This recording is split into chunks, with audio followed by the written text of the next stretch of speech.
রাশেদ ভাই কাছাকাছি কারা যায় এটা টিয়ে রাখে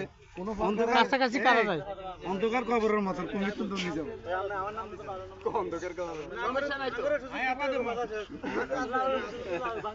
না বাংলা আমরা বাঙ্গুম হ্যাঁ বাঙ্গো সমস্যা না রেডি আছে ম্যান রেডি আছে কেন যদি তোরা বুঝি ঘুরান ঘুরান দেখ আইছে তো শত্রু মনে হয় কেসে যাইবে কারা শর্টকাট করেন লাড়ি দেন হাতে হইছে তো সোজা দেন তো না এটা একবার সোজা দিন আর আল্লাহ আল্লাহ আমাকে সামনে আদর পরে দিতো আগারে চাও না সাউন্ড নাই আওয়াজ করেন যাইতো না হ্যাঁ দাও বাজি খুব জলদি দিও গাল হ্যাঁ সাইডে হয়ে গেছে ম্যাচ করে